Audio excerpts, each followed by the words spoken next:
Halo para kaum rebahaners, dimanapun kalian berada, mestinya kita tak luput dari suatu kenyamanan yang nikmatnya terhakiki, apalagi kalau bukan rebahan, iya enggak? Oke guys, pada video kali ini gue akan membahas film yang berjudul Jang-E, yang menceritakan tentang kehidupan manusia di masa depan yang dimana manusia telah menciptakan suatu program kepintaran manusia ke dalam otak manusia robot yang akan digunakan untuk keperluan dalam kehidupan umat manusia yang semakin modern, semakin hancur. So daripada banyak komentar kami gak jelas, mending kita langsung masuk ke rumahnya.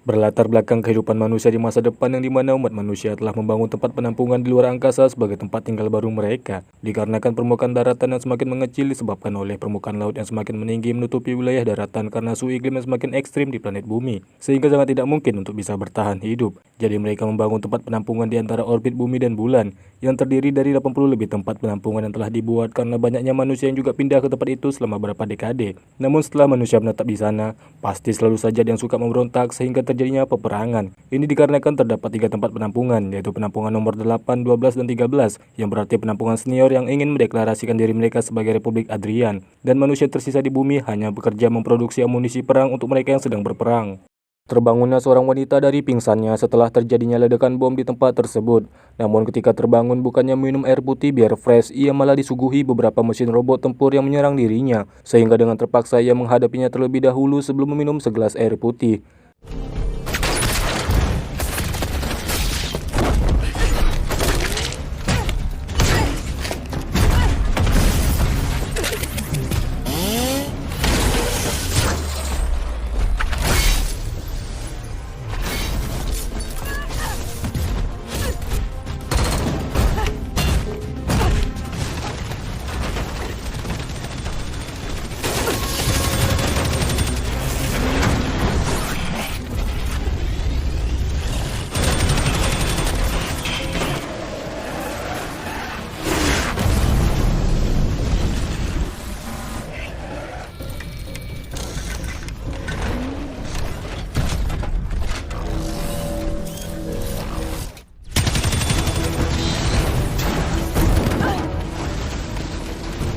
Ketika akan menghampiri si robot besar tersebut, ia malah terkena tembakan yang membuat dirinya terkepung. Namun ia terkejut ketika melihat bekas tembakan di tangannya yang rupanya terbuat dari robot. Dan yang lebih terkejut lagi, itu semua hanyalah program simulasi latihan tempur di suatu perusahaan bernama Kronoid yang berada di bumi. Dikabarkan bahwa sudah beberapa kali gagal dalam menyelesaikan program simulasi latihan tempur yang berarti robot tersebut tidak bisa menyelesaikan untuk memenangkan pertempuran tersebut.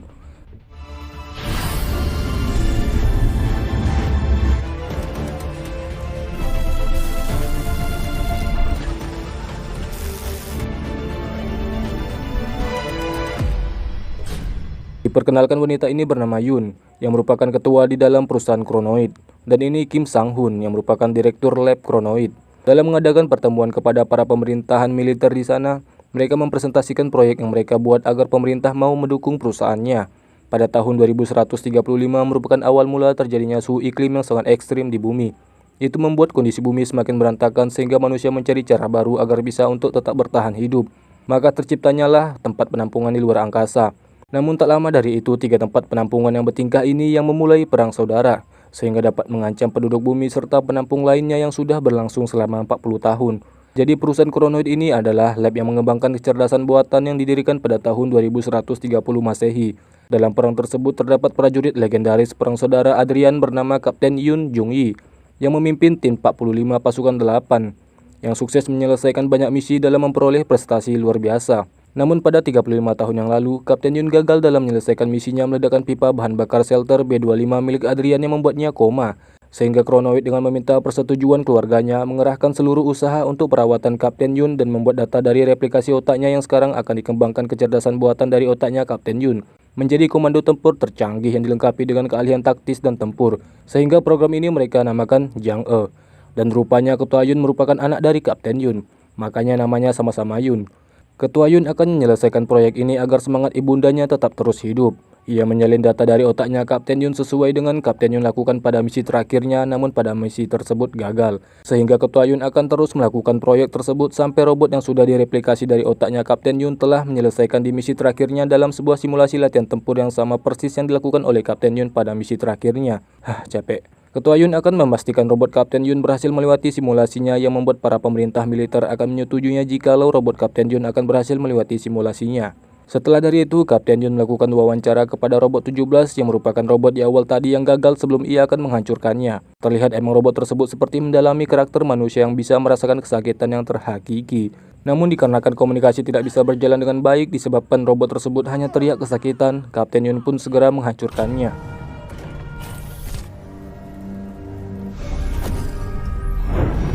Awal kisah, Kapten Yun menjadi prajurit bayaran dikarenakan untuk membiayai operasi Ketua Yun yang menderita tumor di paru-parunya. Kegagalan misinya Kapten Yun bertepatan saat operasi Ketua Yun dilakukan. Ketua Yun akan pergi untuk melakukan tes etik pada dirinya. Terlihat suasana di bumi emang sudah terlihat jelas air laut yang semakin meninggi.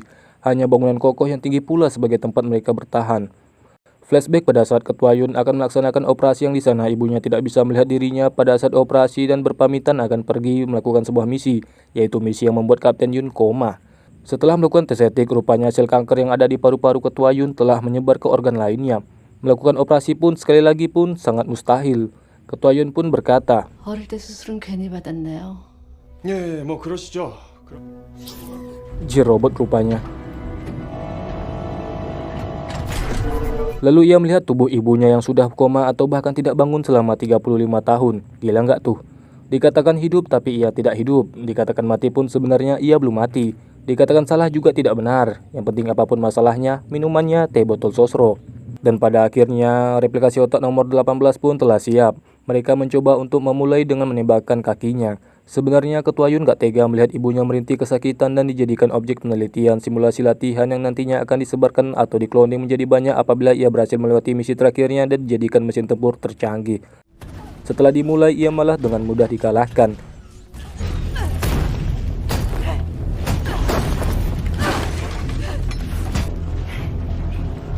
Lagi dan lagi selalu gagal. Keesokan harinya, Kim Sang-hun dan Ketua Yun menemui Presidir pemilik perusahaan Kronoid. Ketika memasuki ruangan, Ketua Yun terkejut dengan yang rupanya seorang robot.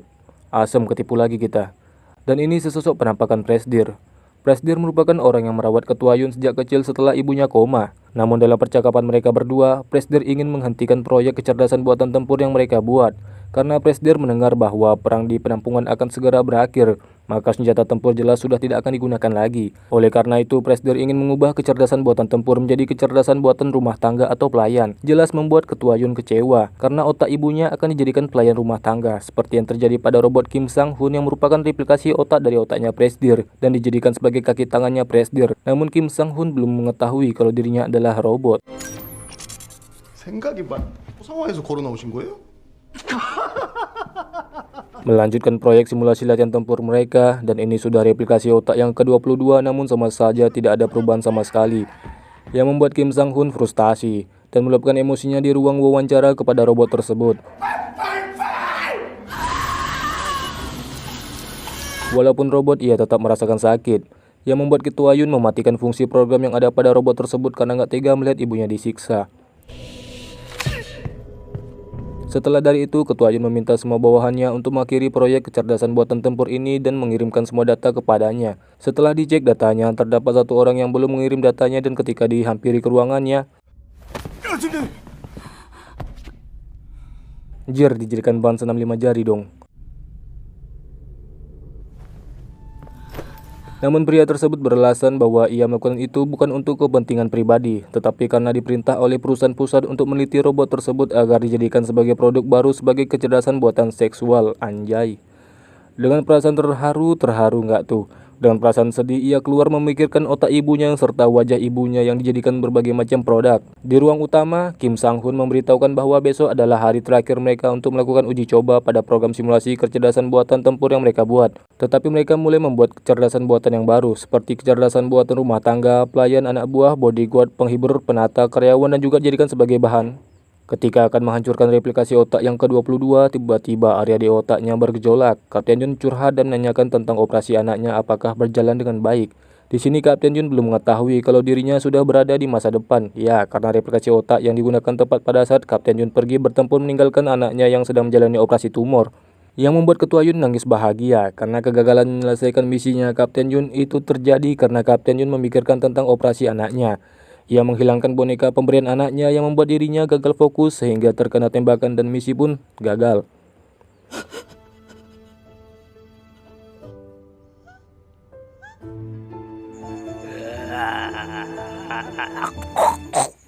Dalam percobaan simulasi yang terakhir, Ketua Yun sendiri yang akan mengaktifkan programnya. Ia menghapus data tentang dirinya di replikasi otaknya Kapten Yun agar di saat bertempur Kapten Yun tidak memikirkan dirinya. Dan juga ia berbisik lewat mimpi untuk menjelaskan kebenaran yang sebenarnya telah terjadi tentang perusahaan yang mereplikasi otaknya untuk dijadikan budak. Program pun dimulai.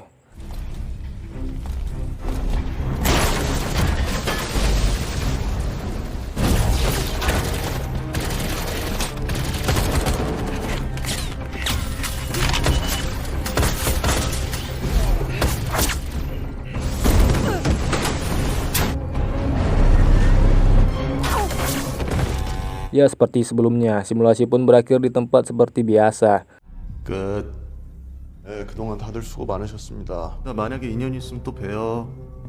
Ketua Yun yang mengetahui hal tersebut dengan segera menuju ke suatu tempat.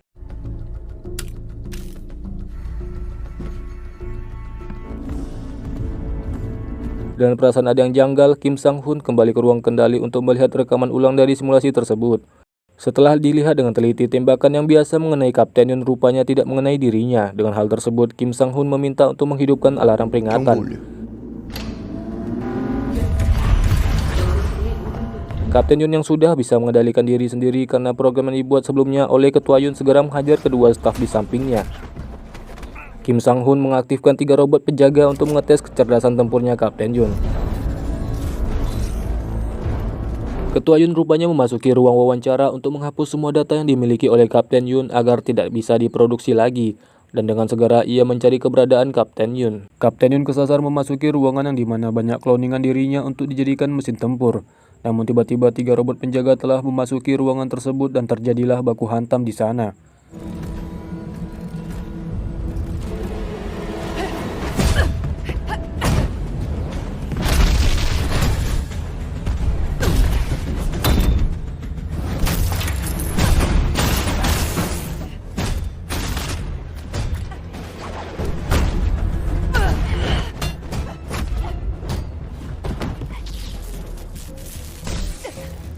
Para robot polisi telah sampai di lokasi karena pemberitahuan alarm tersebut.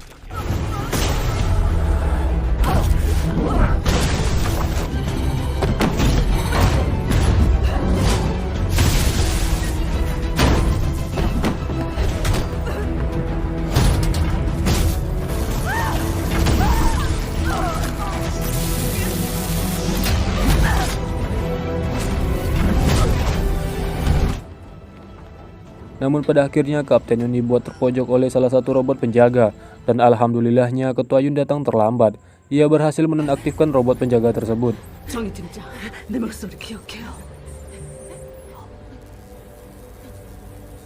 Robot polisi telah tiba di ruangan mereka berada dan langsung mengeksekusi Kapten Yun. 지원 바람. 타겟 회수하겠다. 이상. Namun rupanya otak di kepala robot Kapten Yun telah dipindahkan ke kepala robot penjaga sebagai penyamaran. Robot polisi juga telah mengetahui kebenarannya setelah melihat rekaman CCTV yang berada di ruangan tersebut. Setelah mereka berdua memasuki kereta listrik, tiba-tiba di dalam mereka sudah dinanti oleh Kim Sang-hun. 진행했어요? 소장님, Kim menodongkan pistol ke arah mereka. Dengan sigap Kapten Yun memasang badan. Kim mengancam kepada Kapten Yun untuk tidak bertindak agar dia tidak menembaki anaknya. Ketua Yun dengan sigap berkata kepada Kim bahwa ingatan tentang anaknya telah dihapus.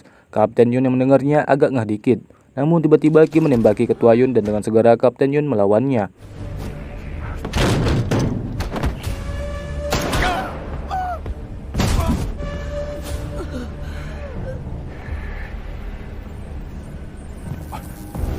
Dengan sedikit terkejut melihat dirinya adalah seorang robot, membuat emosi Kim semakin bertambah.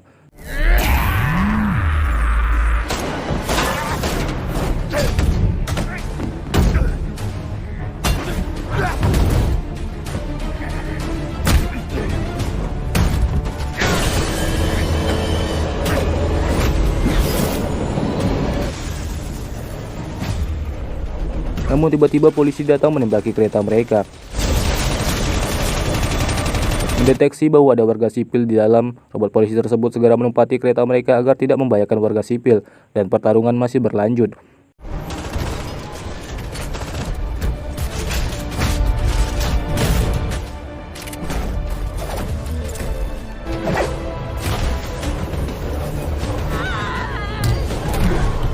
Melihat anaknya dibanting polisi membuat skill pasif Kapten Yun meningkat.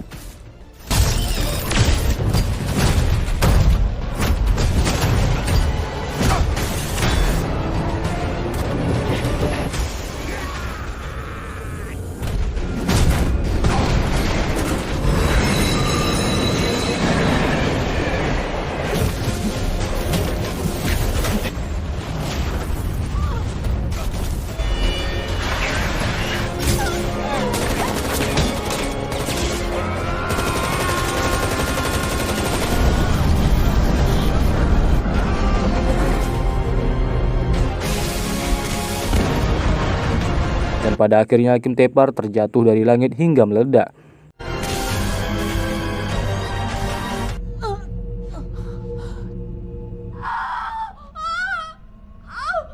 Mendengar masih ada suara sirine polisi yang akan menghampiri mereka, Ko Tae-yun menyuruh Kapten Yun untuk pergi sejauh-jauh mungkin agar ia bisa bebas.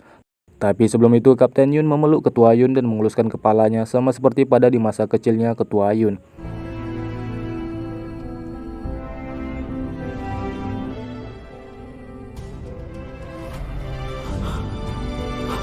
Berlarian di sebuah pulau terpencil yang masih memiliki daratan hingga sampai ke suatu puncak sambil memandangi cahaya sunrise. Dan film pun berlendir. Ending yang sangat mengsedihkan. Film ini merupakan film terakhir yang diperankan oleh mendiang Kang So-yoon yang wafat pada tahun 2022 yang lalu. Semoga amal ibadahnya diterima di sisi Tuhan. Amin. Al-Fatihah. Jadi kesimpulan yang dapat kita ambil adalah dunia yang semakin hancur sebaiknya kita gunakan untuk kita bertobat atau menambahkan amal kita agar kelak kita akan hidup bahagia di kehidupan kedua yang abadi.